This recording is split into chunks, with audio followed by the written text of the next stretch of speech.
Hello folks, welcome to American Songster Radio on WSM. I'm your host, Dom Flemons, the American Songster. And I'm so thrilled about today's episode because I will talk with my good friend, Steve Martin, who you might know from his long career as a stand-up comedian and actor in dozens of movies and television shows, and also as one of the favorite guest hosts of the early years of Saturday Night Live.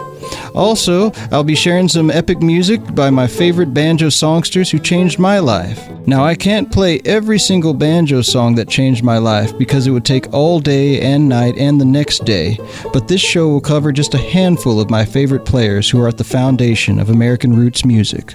My first banjo was actually a 5-string banjo with the 5th string taken out that was loaned to me by a friend. Shortly afterwards, I bought my very own banjo at Ziggy's Music Shop in Phoenix, Arizona, and ever since, I've been playing a variety of banjos in my concerts. The first one I bought was a Ludwig Dixie tenor banjo, and that was followed shortly after by a Harmony Bakelite tenor banjo. And I've also played a Vega tenor banjo for many years in my concerts, but after a while I decided to get myself a Deering Sierra plectrum banjo. Now, just to tell you the difference between these two instruments is the plectrum banjo is a 4-string with a long neck like a 5-string, compared to the tenor banjo, which has a short neck, kind of like a mandolin. The rarest banjo that I have in my collection is one called Big Head Joe, which is a giant 6-string guitar banjo. And I've always had a strong interest in the guitar banjo, and when I began to research the instrument itself, I was introduced to the phenomenal stylings of Papa Charlie Jackson, Johnny St. Cyr, as well as Sylvester Weaver. One of the most unique banjos in my collection is a custom-made gourd banjo, which was made for me by Bob Thornburg, whom I met through my good friend and fellow banjo player Mike Seeger. This instrument is truly a piece of art, because on the back of the calabash body, Bob designed a beautiful family tree with my wife and daughter depicted as Sankofa birds. Sankofa is an Ashanti proverb which means go back and fetch it, bringing the lessons from the past into the present and the future. And this banjo in some ways represents the Afro-Caribbean roots of the banjo's deep history in the United States. Back in the early 2000s, when I went to college at Northern Arizona University, I took a class on the history of country music, which is where I learned about the early recordings of banjo songsters like Papa Charlie Jackson. Since Papa Charlie was a 6-string player during the 1920s, I was attracted to his unique style and his impressive playing. He was also one of the first musicians to introduce breaks into popular music, and a break is sort of like, a lot of times you hear this in jazz, where the melody of the tune's going along, and then you have a break where the beat drops. Almost like how in hip-hop you have the breaks, where the beat drops, there's no music, and the excitement that comes from that little piece of space in the composition, it really brings it all together. And Papa Charlie was one of the ones who introduced this style. On his song The Chic of Displain Street, a tribute to the wonderful Rounders on Maxwell Street, he presents one of his iconic solos. While he incorporated this particular solo into a few of his recordings throughout his career, this performance shows him doubling and then even quadrupling the speed in which he plays this particular solo pattern. Now, I have to warn you that Papa Charlie Jackson's recordings precede the use of electric microphones. This track will be low fidelity because it is 100 years old. So let's travel back in time together for just a few minutes as we listen to Papa Charlie Jackson playing The Chic of Displain Street.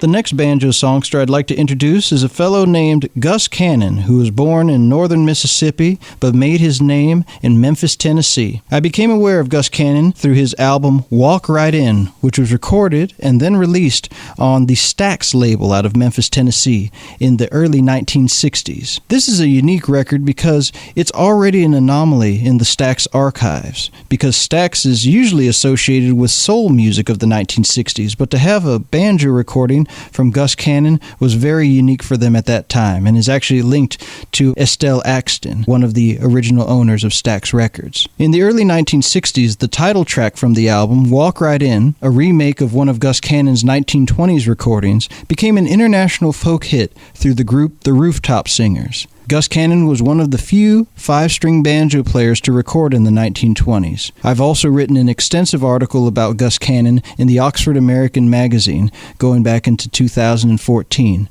discussing his life and legacy in an article titled, Can You Blame Gus Cannon? While still performing under the name of Banjo Joe, his vaudeville name, Gus Cannon recorded for the Paramount Record Company in the fall of 1927. Backed by ragtime guitarist Blind Blake, I must warn you again that this recording is a bit lo-fi, but I feel like everyone will really enjoy hearing his dexterous playing on the ragtime song, My Money Never Runs Out. I've also recorded the song myself on my album Prospect Hill, the American Songster Omnibus, but I wanted to share the original version with you all today. So enjoy a little bit of My Money Never Runs Out from Banjo Joe, otherwise known as Gus Cannon.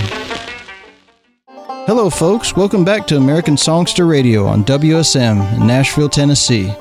Now that we've had a chance to listen to some 100-year-old banjo songster recordings, I want to introduce my next guest, Steve Martin, who is an exceptional banjo player and my good friend. As a child of the 80s, I grew up with L.A. Story, Roxanne, and Dirty Rotten Scoundrels that all feature Steve Martin as one of the lead actors. Now, when I first started listening to stand-up records, I was first introduced to the comedy stylings of Red Fox, Richard Pryor, Lenny Bruce, and David Steinberg. Eventually, I came across Steve Martin's stand-up records, like his very first album, Let's Get Small, also some of the other classics, Wild and Crazy Guy, and also Comedy Is Not Pretty, and I found these all at my local record store. On the very first track of Let's Get Small, it features Steve Martin playing the 5-string banjo, along with telling a few jokes. Now, while simultaneously performing a hilarious faux sing-along sketch, it was clear to me that even though it was comedy, the banjo playing was real. Steve has a unique self-taught 3-finger banjo style, and over the years I've enjoyed hearing him not only on his old records, but in the second phase of his banjo career, which includes becoming a part of the bluegrass community with amazing albums with the Steep Canyon Rangers as well as Edie Brickell. Well, before I say too much more, I'd like to welcome him on to American Songster Radio. Steve, thank you so much for being a part of American Songster Radio. My pleasure. You know, I think the last time I saw you in person was at a movie screening that the Punch Brothers had a role in. Do you recall that? It was in L.A.? Inside Llewyn Davis. Mm-hmm. Yeah. That's it. Yeah. That's right, yeah. But I think I ran into you, though, over at the last time I think was at Mountain Song. I think it was maybe 3 years ago. That was absolutely. Yeah. That's right. And you played, right? Yes, I did. Yeah. Yeah, you were fabulous. Yeah. Oh, thank you so much. And yeah, you know, I was wanting to chat with you a little bit about banjo and all things banjo, because it's the 10th anniversary of Give Me the Banjo, the documentary that you narrated that I also star in as well. Right. Yeah. Mm-hmm. And it's one of these things. A lot of people, as I was gearing up for the interview, they're like, "Oh, does Steve Martin really play the banjo?" And I say, yes, of course. He's been playing it since the very beginning. And I can't help but think about when I sat down and read Borden Standing Up, your wonderful memoir. And I didn't realize that banjo literally is the genesis of Steve Martin, going all the way back. In a way, yeah, because when I first started, it was between the banjo and magic tricks, and if you're 15 and you want to be in show business, magic is a very easy way to get on stage, because you can just buy tricks and read the directions, and suddenly you're a professional, sort of. And the banjo, I didn't think of it as a profession. I just loved it. I loved it so much. And then, when you're trying to put an act together, you think, you're just throwing in everything, the kitchen sink, just to get enough time. I thought, well, I'll throw in some banjo. And I played banjo, and I did jokes with it, and I played Bach, and I did poetry with the banjo backing me up. And that, when I look back at that, I go, okay, that was about 1961. Wow. And the bluegrass banjo was only like 15, 16 years old, since Earl Scruggs played at the Grand Ole Opry. So it is like being in on it at the beginning, although, Earl was so masterful for so long that we had a lot of catching up to do. Absolutely. Now, what was your first banjo that you ever got, and where did you get it from? It's a Gibson RB 170. and it has tuners, Scruggs tuners in it, which were great, and they were the best ones ever made, actually. And I paid $200 for it. Bought it from a guy named Dave. And the first songs I learned were Flop-Eared Mule, Cripple Creek, that sort of thing. And was it always bluegrass banjo from the beginning, or no? No.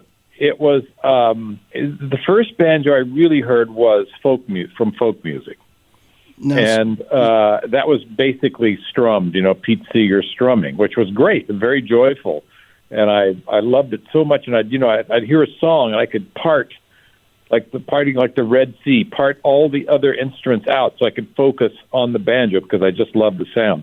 So the first thing I did was buy Pete Seeger's book, which taught you the basic strum, and it wasn't quite frailing. It was, it taught you how to use picks and how to play a waltz tempo. I play a lot of stuff in a waltz tempo now, especially frailing.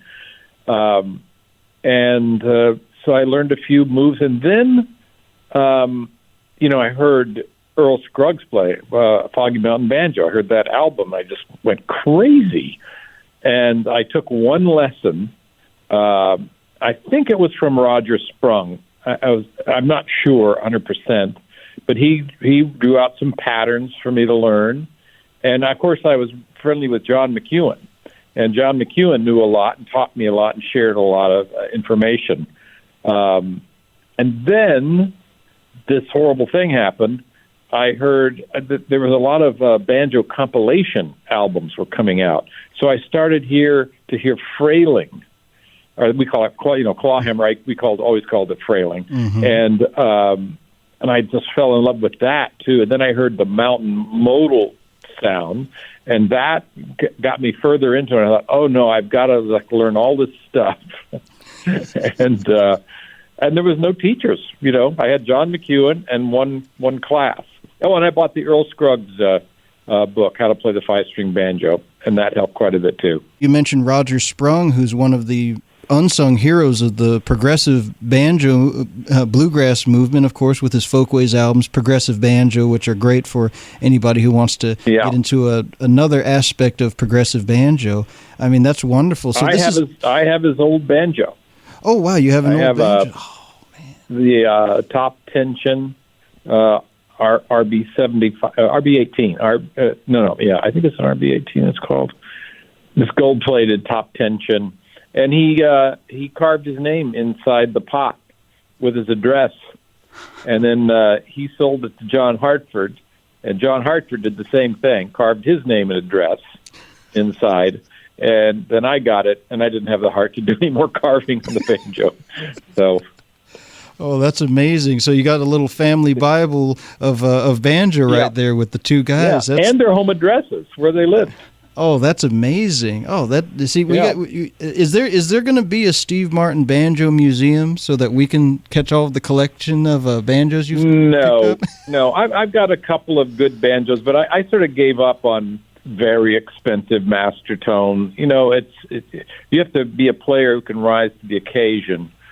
Earl could do it, Bela can do it, Noam Pickell, many players can do it, but I'm very happy with a sturdy Road Warrior banjo. Yeah.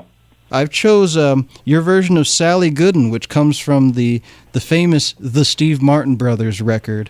Right, and that was recorded at the Cowtown Ballroom in Kansas City, probably in the early 70s. And I recorded all these banjo songs, which are on the Steve Martin Brothers, but most of them were recorded in the early 70s, even though they weren't released till like 81 or 80, and they were recorded at the same session as Will the Circle Be Unbroken. I sort of piggybacked the Nitty Gritty Dirt Band. I was friends with them and John McEwen, so I went, and then I grabbed some free studio time to record my tunes. Thank Thank you. Oh, that's amazing there. And now, I have to mention, though, Steve, you're wearing a lot of turquoise on one. Well, for folks that aren't familiar with the Steve Martin Brothers record, there's more of sort of what you have seen before with Steve Martin stand-up, where he's got sort of his Hollywood gear on one side, and then you flip it over, and Steve has this amazing, like, Easy Rider sort of vibe here with a lot of turquoise and an amazing banjo strap here. Now, were you sporting this look here for the... Well, here's the thing. I was serious. So, it was a big fashion, all this kind of turquoise jewelry and turquoise and silver, and I sort of overdid it because I was making a little money writing for the Smothers Brothers Comedy Hour, so I could afford to buy this jewelry. It's a couple $100, but when you're 25, that's a lot. And and my manager Bill McEwen took photos. We were doing everything, being a hippie. Essentially, that's the hippie era. So I was trying to fit into that way. And of course, a big moment in my professional life came when I shaved my hair, cut my hair, and put on a suit. and the rare beard as well. You're not known as a beard guy, so this is pretty amazing. It's like the opposite of what Willie Nelson did, where a beard came into factor later on. But no, the beard was now. Is this when looking at this picture? So this is earlier than the album itself. Now, does this go somewhere in between the period when you're writing for the Smothers Brothers and then when you're making your first records, like Let's Get Small? That would be that picture was probably taken in. Well, that's a good question. It would have to be like the late '60s or early '70s, because the picture on the other side was me in a pink suit, and that was contemporaneous with the album. So that would be 79 or 80.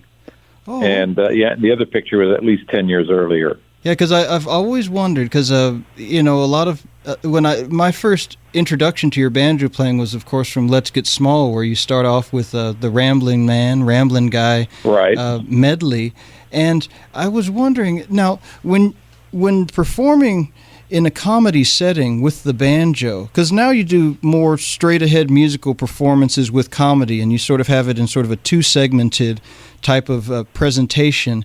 When you were doing your stand-up... I always do jokes around it. I don't make fun of the banjo or the music or anything, and we do comedy songs in our show. I work with Marty Short, the Steep Canyon Rangers, and we play some serious things and a few things for laughs. What I'm actually quite proud of is that version of Sally Gooden on that record, which was recorded in the early '70s on stage with on one mic. It wasn't even it was live.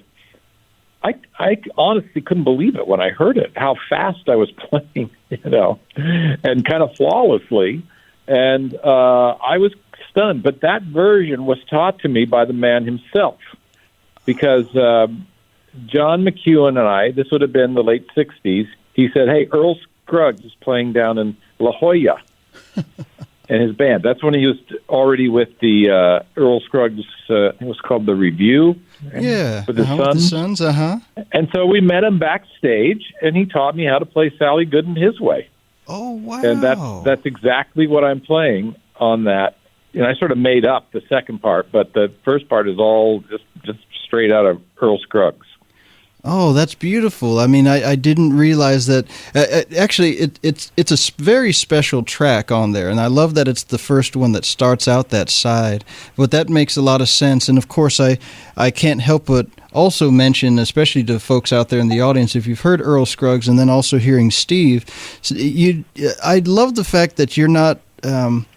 some people that are playing in the Scruggs style are really stuck on only doing Scruggs style the whole time. And one of the things I've loved about your picking is that, and I can tell now from what you've told me so far, that you had multiple influences. So you're never afraid to strum, frail, pick in different types of ways. And then also, as you mentioned, play a lot of waltzes, which is can be quite difficult to do on the banjos. And I think it's just beautiful the way that you work the instrument. The whole Scruggs style is covered by Earl Scruggs. There's nobody better. Then there's terrific three-finger bluegrass, Scruggs-style bluegrass player. So there's no room for, to improve on it. And I just got interested in other types of music. It's like, what to compete with Earl Scruggs, And I love the sound of the open back banjo, like you do, Mm-hmm. And I never picked up a fretless, though. I just never came in contact with one. I picked up a long neck the other day. I love a long neck. It's like playing with an orchestra. There's just so much resonance going on. So I just liked all different kinds of music, and I got influenced by a lot of really good people, like Mark Johnson and Tony Ellis, who wrote songs for the banjo and just recorded them on his own. They're all very melodic.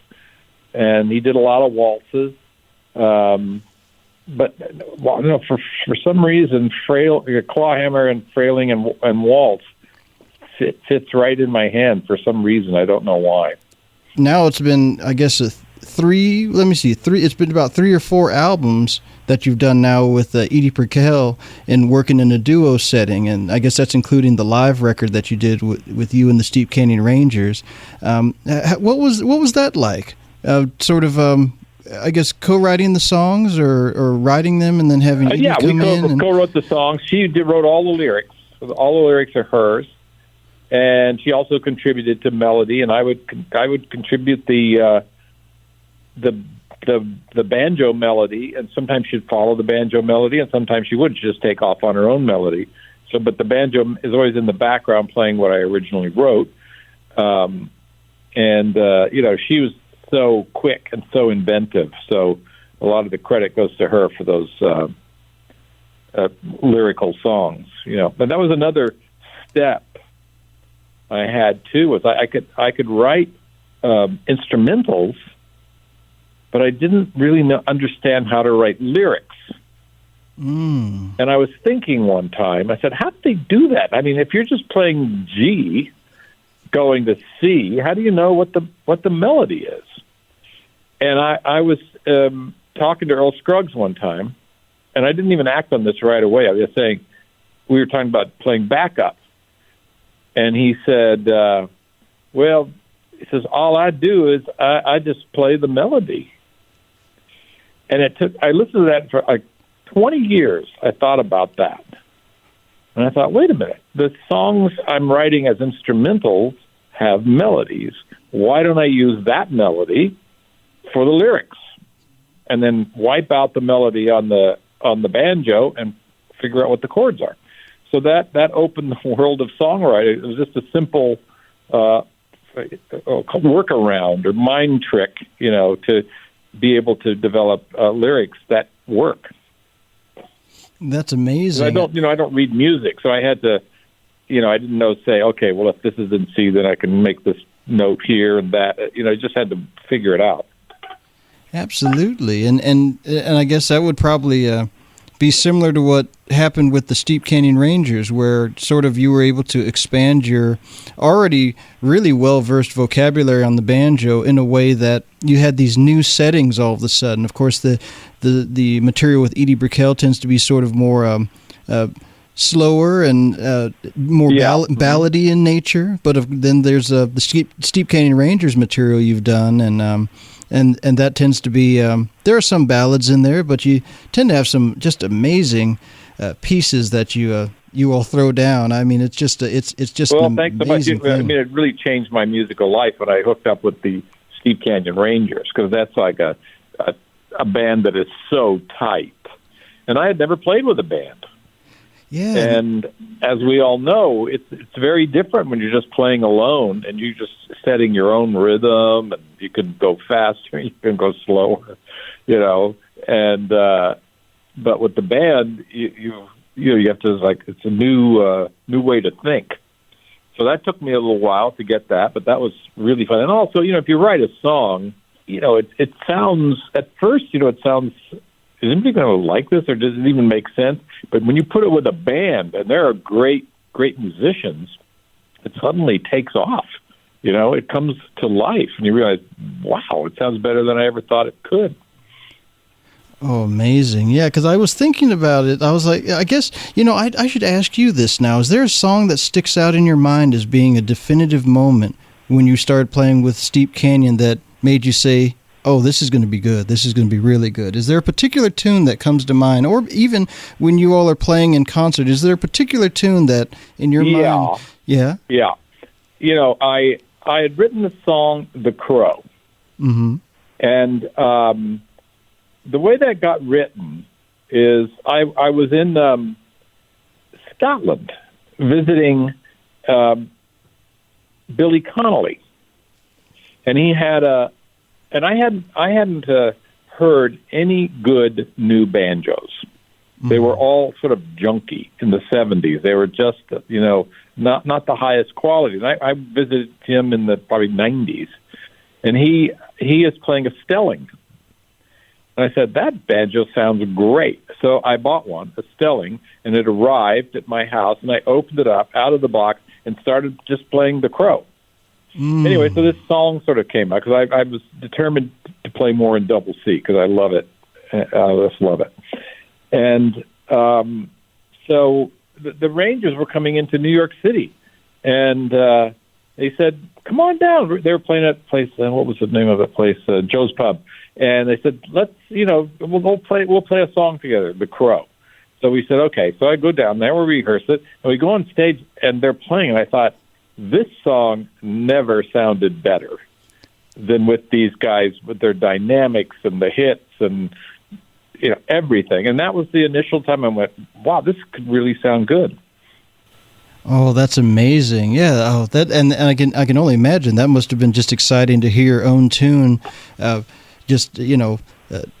being performed on the stage in a way that, again, maybe that you may not have conceived when you wrote the song, but yeah, I mean, who knew? I was just playing it. I wasn't even chording on the banjo. I'm just playing individual notes, and when they come in with the chords, that just strengthened everything. Oh, that's amazing! And I while we're here speaking about certain tunes, is there with Edie Brickell? Is there a particular song that sticks out in your mind from the times that you've performed with her as a special number? One of my favorites that we did, and is a song called. There's two. There's Love Has Come For You, and there's another one called Remember Me This Way. And she wrote beautiful lyrics for both of those. Beautiful. And the banjo, it's something I like. It just stays with the same backup. It doesn't go up the neck. It just stays in that sort of open, resonant, double C sound. And those kind of stick to me, and her lyrics are fantastic. Remember Me This Way is a incredibly melancholic song. Well, kind of moving back to the banjo just a little bit. Sure. Well, of course, there's the Give Me the Banjo documentary.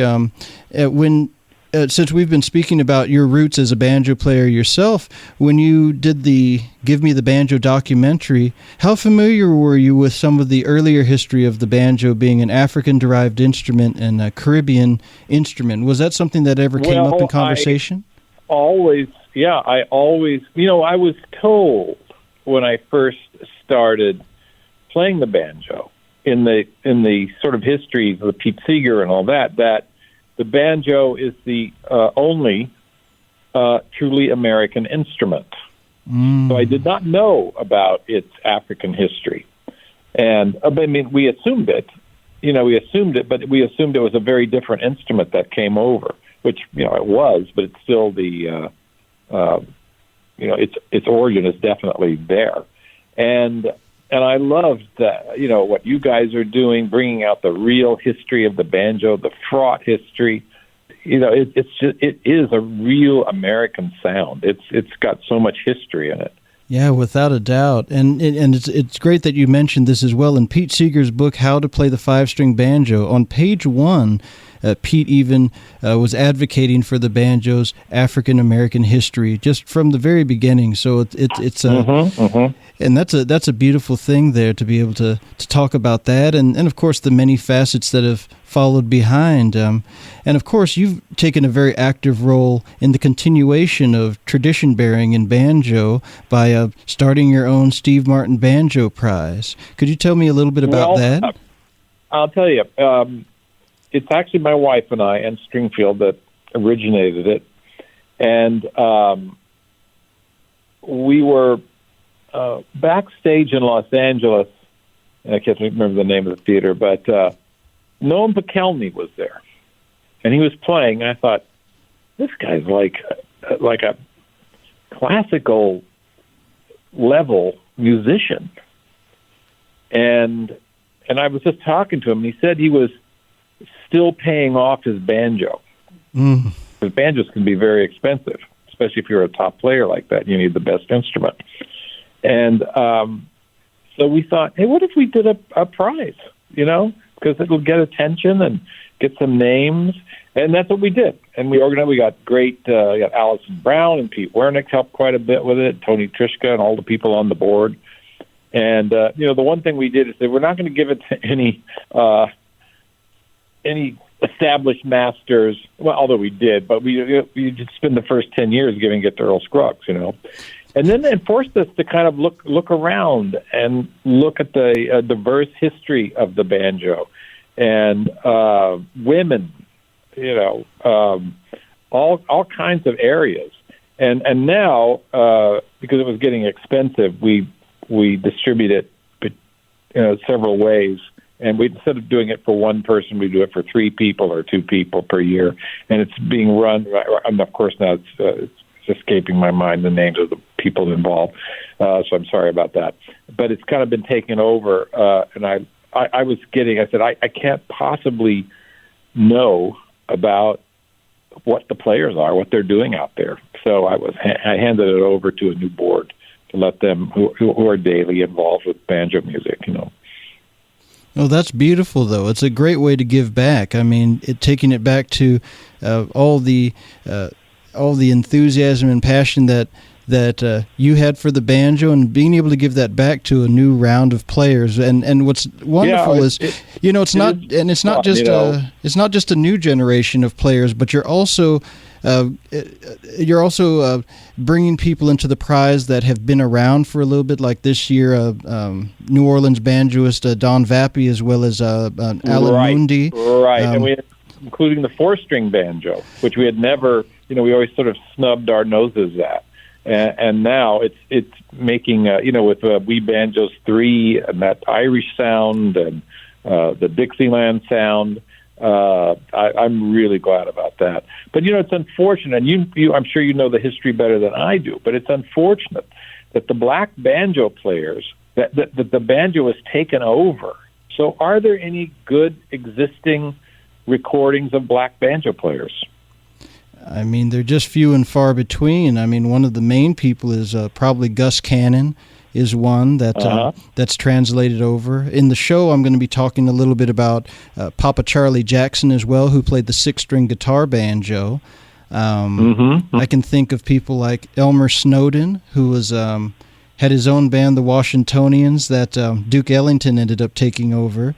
But they're few and far between. 4-string or 5-string? He played the 4-string, and I believe he played a plectrum, though. So he played the long neck 4-string. And there are just a few different players that sort of fit within the banjo's history. But again, they're so few and far between, and at times it would seem like they were the exception to the rule. But as more scholarship about the banjo comes out, and as more people are searching it out, they're finding that there were many more than we had even anticipated originally. And so that's absolutely. Yeah. I mean, it was all black at first, wasn't it? Yes, it was. And being again an Afro-Caribbean derived instrument, it's a part of that early history going into the South, and I think one of the things that's amazing about it is that it really evolved in the small communal settings with fiddle and banjo, and it really just sort of, it set this tone of syncopation next to melody, which you alluded to earlier when talking about writing on the banjo, where the banjo is such it's a forceful instrument in some type of way because it's so syncopated, and you can't take the banjo out once you put it into a band. And but at the same time, I think you mentioned this in the Give Me the Banjo documentary, which I thought was very beautiful. As you said, one of the dark secrets of the banjo is that it's an emotional instrument. And I think that's just very brilliantly stated, because the banjo can... I find it very emotional. And, one thing, I wrote about it once, and I thought, when you're trying to play a melody on a 5-string banjo, think about moving 3 fingers over 5 strings and keeping the melody note in place. It's quite a math problem. Yeah, absolutely. And I mean, sometimes when I hear I've never been a super notey banjo player myself, but when I hear some of the variations of melodies and chords and movement that a banjo player can produce, I mean, it's quite shocking. I mean, like when playing it, it can be very difficult, but it's not as complex when sitting with the banjo in front of you as it is when you're sitting there listening to it. Sometimes I think you're right. You're absolutely right about that. It makes total sense when you're playing it, not when you're listening to it. Absolutely. And it's been beautiful to see that the older history, this prehistory that goes before the recorded era, is starting to see new scholarship, new players, and new people reinvigorating as well as reinterpreting the music. But absolutely. But again, bluegrass is still at the top for most people in terms of their introduction to banjo and also sort of the way they think of the sound of the banjo. Why do you think that is? I mean, of course, it's an intense style, and it's so exciting, like rock and roll in a certain type of way when you hear it. But when I first heard it live, I heard the Dillards, and there was Doug Dillard playing in Orange County.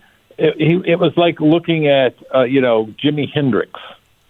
You couldn't believe what he was doing on the banjo at the lightning speed. And I mean, Doug Dillard was a fast banjo player. It almost seems impossible. But I think actually that with the advent of Bela Fleck, the style, I think bluegrass has kind of been usurped by a new style of playing. I can't really describe it. It's not jazz. There's many more blue notes in it. There's more experimentation. Although bluegrass was always experimental. I mean, you have Bill Keith. I mean that was a grand change in banjo style. But now when I hear new players, they're almost all influenced by something other than bluegrass. Oh, that's interesting. Compared to before, it was all bluegrass. Oh, yeah. Interesting. So it was always bluegrass begetting bluegrass at one point. Now it's. I wonder about this as well. Maybe if kind of your impression, since you've been in the industry for such a long time, with the introduction of technology. Do you feel that that's something that has changed the way that people are being introduced to the banjo compared to at one point, like you mentioned, there were no teachers. There was just seeing it live or hearing it on a record. Do you feel like that has changed?